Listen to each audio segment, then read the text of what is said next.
Well, welcome everyone to another episode of Health Made Simple Show. I'm your host, Dr. Bart, and today another great topics is what I'm going to call it. We're going to do our clinical insights today. And if this is the first time you've been with us where we discuss clinical insights, real briefly, this is where I share with you what I think are some of the uh, most maybe I don't know important, relevant things that everyone might want to hear that I experience through the week with my patients, whether it be virtual or in practice. So, I give you a couple clinical insights here today. I usually keep it to two or three, maybe four. We'll probably get through about three of them today.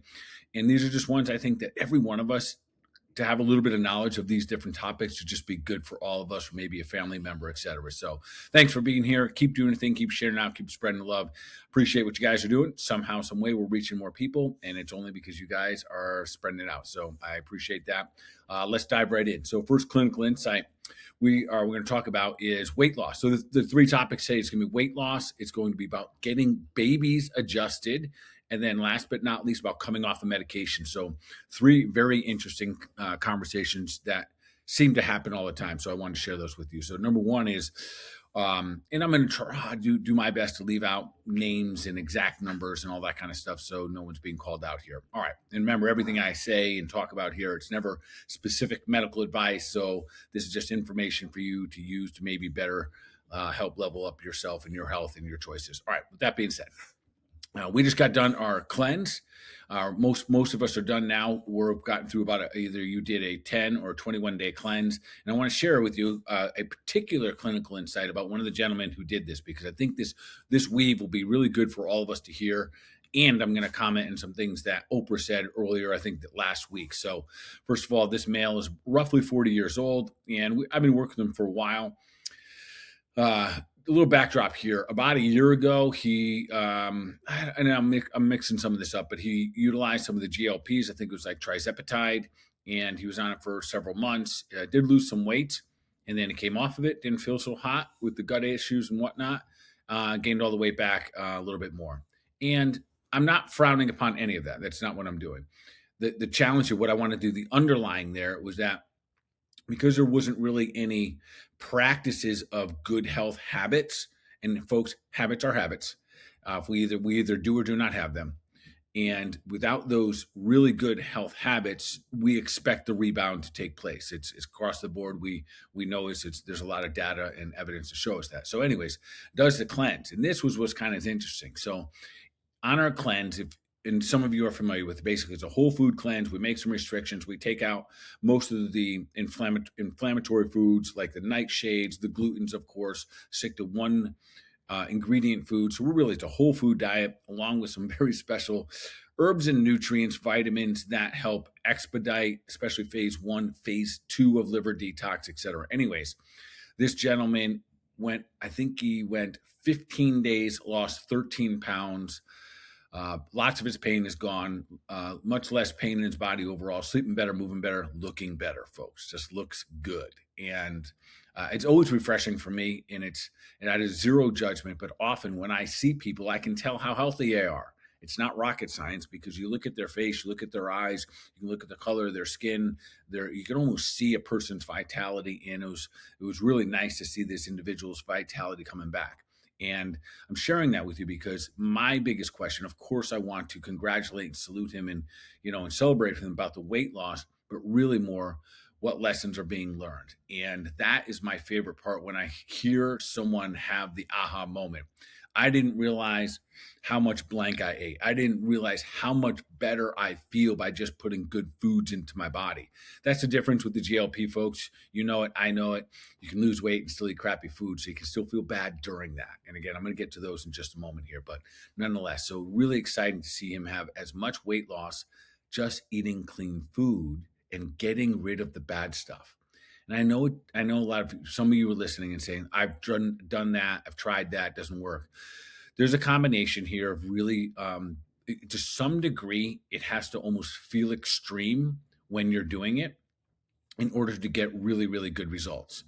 If you do it really good, you'll get really good results. If you do it pretty good, you get pretty good results. If you do it decent, you get decent results. But when you want to have extreme results, being able to lose 13 pounds in 15 days. And the guy he had the weight to lose, frankly. Well, not looking at him, you wouldn't have thought looking at him, but I knew because I know him well and I know his body composition. Anyways, so he had the weight to lose and he can do it. Now I want to bounce just a little bit in this conversation and bring up something that Oprah mentioned a little while ago. And it was a little disheartening. I usually stay out of these conversations, but this one I cannot. And the conversation sounded something like this. I think she was on one of those like talk show host things. And she said to basically the entire audience, which is a lot of women out there, frankly. I don't know, a lot of guys watch that show, but a lot of women out there, and telling them that basically obesity is in your genes. It's not something you cause. And essentially, that was she used some different words, but basically saying it's not has nothing to do with you or your habits. It's in your genes, and that is why you overeat. And this, to me, when I heard it, was it felt so wrong. It like broke my heart because one, it discredited all of you, all of us out there that are working so hard, that literally wake up every day and fight off the idea of wanting to wake up to a stack of pancakes or donuts.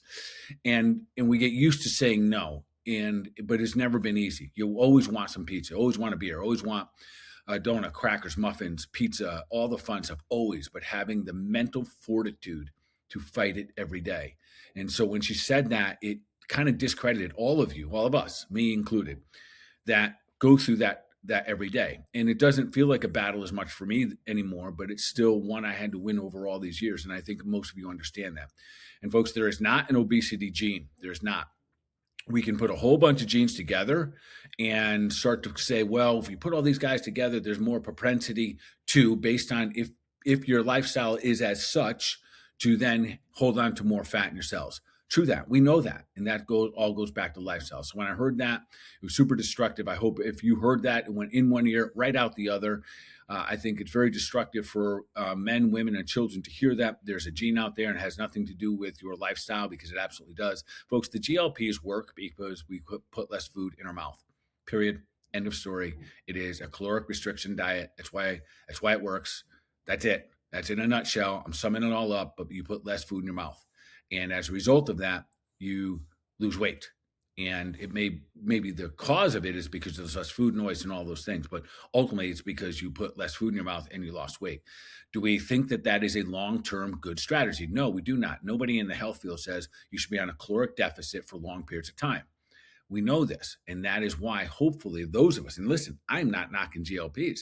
I support and help many people facilitate it as a tool that they can use to facilitate better health.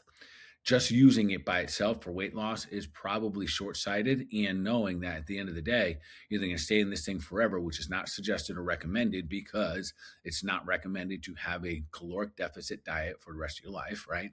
And then if that's the case, then are you building up the habits? And folks, this is what I want to share on this big thing, especially for this high five to the gentleman who has lost this weight in this different route at doing something that the same goal, taking a different route to get there.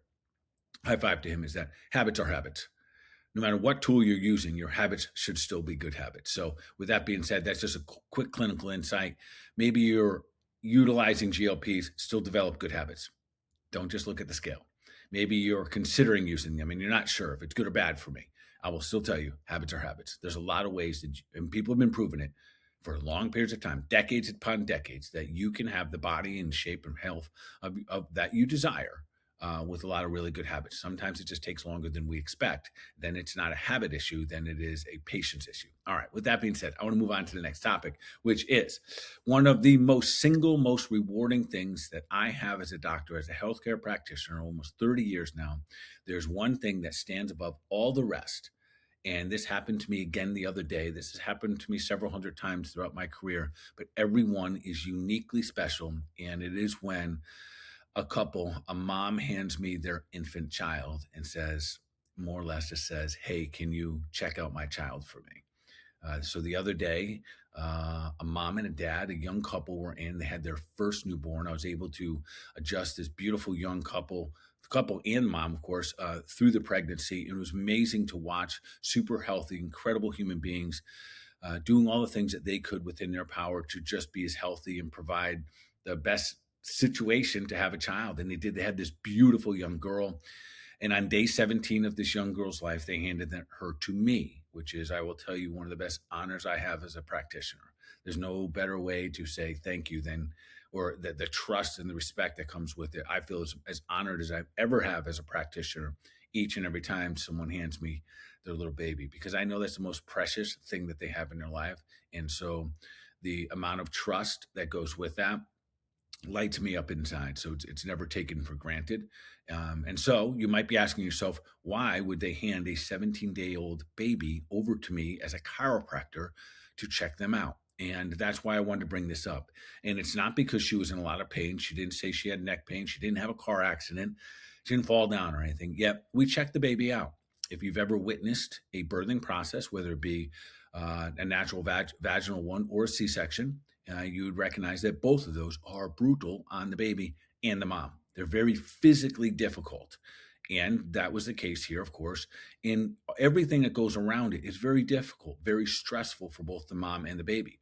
And many people who are diving into their health are recognizing this more and more. So it's becoming more and more, I want to say popular or accepted or a little bit of both, that people are getting their children checked out because they know the benefits of helping their little central nervous system. So just for, if this was blowing your mind, like why would we hand a 17-year-old baby, 17-day-old baby to a chiropractor? Why would you do that? Some of the things that we do is, at least for me personally as a practitioner, first thing, I'm just observing the baby itself. How comfortable does it look like it's in its body and its skin? And I know that's uncommon to just say that, but often when I see a crying baby, I look at the baby and figure out, is this baby really just developing its vocals now, calling for some food? Or is it possible that it is uncomfortable from the inside out? And folks, very common that the baby is uncomfortable because of its little spine and nervous system. Now, fortunately, very easy to correct. It's amazing to watch the response that babies have. And yes, it's a very light, very, very gentle contact type of adjustment versus, say, a little bit more of a manipulation or a movement with the hands. There's no popping involved or anything like that. Fortunately, those little bones move very easily. They don't have a lot of muscle development or too much muscle tension, but they often do have poor posture. So we're making an observation of head tilts. We're talking to the mom about whether or not the baby's latching. Is it able to do it on the left side as equal as it does on the right side? Can the baby move its head properly? Is the baby's eye contact good? We look at things like skin tone. I'm looking at the tone of the fingers and the hands and the toes and all of those different things. So we're making a general health observation. And then, of course, we're palpating the belly. And if parents aren't familiar, we help them understand what gas feels like in the belly. We'll teach the mom and dad how to palpate the belly, how to move that gas along safely and gently, and help the baby with a lot of other things that sometimes just get left out. So if you're wondering, like, why would someone ever get a 17-day-old? My youngest is 6 hours old. Why would someone ever get their baby checked out? Because they love and care for them and want them to have the best opportunity for them just to kind of be comfortable in this world. Remember those little kids, they were warm and they had food and all that stuff on the inside. And now all of a sudden they're out in this different world. So they're under duress as well. So we help calm those little nervous systems. And did I adjust the mom? Of course we did. Do you think moms go through the ringer? Yes. I think they're often kind of forgotten about in all of this. They go through tremendous amount of stress. The mother does. And they start sleeping with one eye open, all of those different things, because now they have this life that they're responsible for. So of course we adjust them. Of course we help relax their nervous system. They're typically, most moms that I see after delivery, they are stuck in fight or flight. Their systems are on go, go, go. They are both wired and tired. And we help reduce that, which then sets the stage. So maybe we don't experience the postpartum. And I'll probably do some other podcasts, or I probably have in the past, but those are all combined. Those are all involved with making sure that mommy's health is just as good as the baby's health. And we can do a lot of that through a chiropractic visit. So a very honoring moment for me just a week ago. And I'm looking forward to watching that little baby grow up to be a superstar, super healthy with some amazing parents. Who knows, maybe more babies as well. All right, last but not least here, I want to shift gears a little bit and talk about, and this is absolutely not medical advice here because I'm going to be talking about medications. This is what we're going to talk about when people come to me, and this happens more frequently now in my career than I've ever had in the past. And maybe because we're doing more and more functional nutrition, functional medicine. And again, if you do want to work with me, yes, we can do this all over the country. We do a lot of virtuals. We can send labs, all the requisites. We can send them to you, and we can work. Wherever you are, it doesn't matter. That being said, and that's kind of what drove this a little bit. In my recent consult, one of the gentlemen that I was speaking with talked to me. He wanted to wean off pain meds, and this is very common, but it could be anything. It could be people want to wean off, or they want to get off anxiety meds, or blood pressure medications, or thyroid medications. And I see this on a daily basis.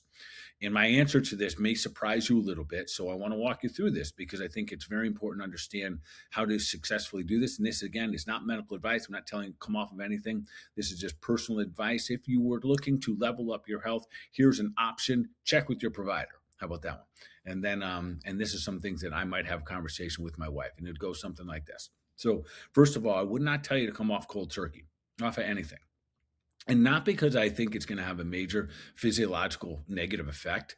I think it's going to have too much of a psychosomatic effect on you. And you and I don't, yeah. So that's what I'm gonna say. So if you're on a medication coming off cold turkey, I think that has too much of a psychosomatic. Let me break that down for you. Psycho means the mind, and soma means the body. So I think it'll have too much of an impact from your mind to your body. And what I mean by that is that, let's just say it's an anxiety medication, and you decided that today you're going cold turkey. And later this afternoon, you run into a little bit of challenge, and you get a little bit of a sense, oh my goodness, here I go again. I'm going to have an anxiety attack because I don't have my anxiety medications. The mind tells the body what to do, and then body acts and follows through.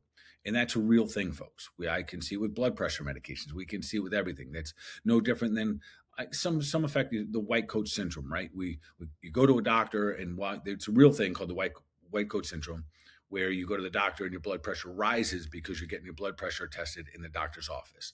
So psycho the mind, soma the body. So there is a real impact on our mental approach here. And that's one of the reasons I don't recommend cold turkey. The most important reason is because if you have a legit problem, if you have an issue with handling anxious feelings, if you have an issue with your blood pressure, you have an issue with your thyroid, and you haven't corrected it, then you probably should be on the medication. So don't go cold turkey until you have really built up the mountain of health. And so that is my first emphasis always. So I'll give you an example here. If someone comes in and they say, Doc, I really want to get off these high blood pressure medications. I say, okay, then let's tackle this, not from the desire to get off medications, but the desire to not need that medication. And that is where a lot of people, it usually pauses them and goes, oh, wait a minute, what does that look like? And in this scenario, because we're running into some blood pressure issues here, I would say a couple of different things. One, let's make sure that your diet is correct. This is going to be personalized for every one of you and every one of the meds out there. So instead of me listing all the meds, what I would do, I would say this is going to be very personalized for each individual, how and what you would do to kind of essentially wean off your medication, but build up for health. The building part is the part that's very personal. For someone, this recent case we had with blood pressure, the situation was this: we changed up the diet. Well, we made the suggestion. So this is where we were starting.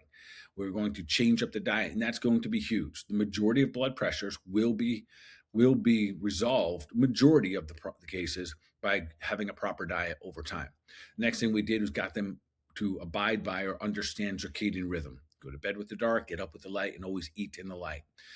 If we are wide awake at night or we're staying up late, we're going to have a hard time regulating the central nervous system. If we don't regulate the nervous system, we're not going to regulate our blood pressure properly either. So we're going to make sure that this individual gets proper sleep. We're going to make sure they're better hydrated. We're going to make sure some subtleties. Almost all those cases are going to get magnesium. They're going to get a little bit of vitamin B2. Both of those are vasodilators.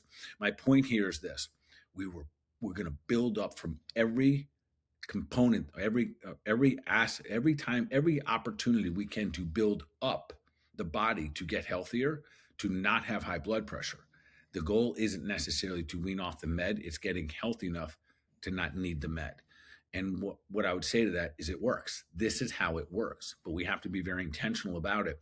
That it's not just getting rid of this medication because you have a concept that it's bad. And that's where most people start with. They say, listen, Doc, I've learned so much about medications and how bad they can be for our body. True. And that medication could also be in this moment saving your life because you haven't built up enough health. In fact, you probably lost a lot of it, and that's why you're on the medication to begin with. So, with that being said, that's why this becomes so personal.